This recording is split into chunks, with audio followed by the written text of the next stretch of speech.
चलिए हम आपको सुनाते हैं भगवान शिव और माँ पार्वती की प्रेरणादायक कहानी। एक बार भगवान शिव और माँ पार्वती हरिद्वार में भ्रमण कर रहे थे। माँ पार्वती ने देखा कि सहस्त्रों मनुष्य माँ गंगा में स्नान कर हर हर गंगे कहते हुए चले आ रहे थे, लेकिन सभी मनुष्य अभी भी पाप परायण लग रहे थे।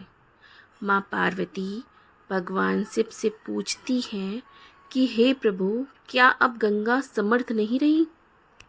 प्रभु ने कहा, पार्वती, तुमने ऐसा सवाल क्यों किया? माँ पार्वती कहती हैं कि प्रभु, इन सभी मनुष्यों के पापों का अंत क्यों नहीं हुआ? भगवान शिव मुस्कुराते हुए कहते हैं कि पार्वती, गंगा तो अभी भी सर्वसमर्थ है, लेकिन इन सभी ने पाप नाशनी गंगा में स्नान नहीं किया। माँ पार्वती विस्मित होकर बोली, प्रभु, अभी तो गंगा में स्नान कर इन लोगों के शरीर भी नहीं सूखे और आप कह रहे हैं कि इन्होंने पाप नाशनी गंगा में स्नान नहीं किया। भगवान शिव ने कहा, पार्वती, मैं कल तुमको इस बात का भेद बताऊंगा। अगले दिन प्रातः बारिश होने लगी और सभी रास्ते पानी और कीचड़ से भर गए। भगवान शिव एक वृद्ध का रूप बनकर एक गड्ढे में ऐसे बैठ गए कि मानो वह इसमें गिर गए हैं और उनसे वृद्धावस्था के कारण निकला भी नहीं जा रहा। उन्होंने माँ पार्वती को समझाया कि तुम गंगा स्नान कर आते सभी मनुष्यों को सुनाकर कहना कि मेरा पति इस गड्ढे में गिर गया है।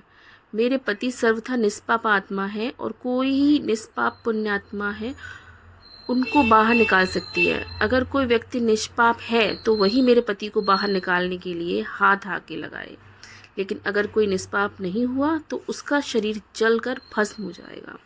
माँ पार्वती अब गड्ढे के पास बैठ गई और सभी को सुनाकर कहने लगी। हर कोई सुंदर स्त्री को प्रलाप करते हुए देखकर रुक तो जाता, एक सुंदर स्त्री को वेदना में देखकर हर कोई उसकी मदद करने के लिए तैयार हो जाता, लेकिन जैसे ही वह वृद्ध वेशधारी भगवान शिव को बाहर निकालने के लिए हाथ बढ़ाने लगते, माता पार्वती तुरंत उन्हें टोक देती। वह कहती, मेरे पति सर्वथा निष्पाप आत्मा है और कोई निष्पाप पुण्य आत्मा ही उनको बाहर निकाल सकती है। अगर तुम निष्पाप हो तो मेरे पति को बाहर निकालने के लिए हाथ बढ़ाना। मैं तुम्हें पहले से ही चेतावनी देती हूँ कि अगर तुम निष्पाप नहीं हुए तो तुम्हारा शरीर जलकर भस्म हो जाएगा। इतना सुनते ही हाथ बढ़ाने वाले हाथ पीछे कर लेते थे, क्योंकि उनको लगता था कि हमने जीवन में कभी न कभी तो पाप किया ही होगा। दूसरे उनके मन में आता है, इस बुढ़े के लिए क्यों अपनी जान जोखिम में डालना। इस तरह सुबह से लेकर संध्या हो गई। हजारों लोग स्नान कर चले गए, लेकिन किसी ने भी वृद्ध को निकालने की हिम्मत नहीं की। शाम के समय एक युवक हाथ में लोटा लिए वहां से गुजरा तो माँ पार्वती ने उसको भी अपनी व्यथा सुनाई। जब वह मदद करने के लिए हाथ बढ़ाने लगा तो उससे भी वही बात कही जो अब तक वहां से गुजरे हजारों लोगों से कही थी, अगर तुम सर्वथा निष्पाप हो तो ही मेरे पति को हाथ लगाना, नहीं तो तुम जलकर भस्म हो जाओगे।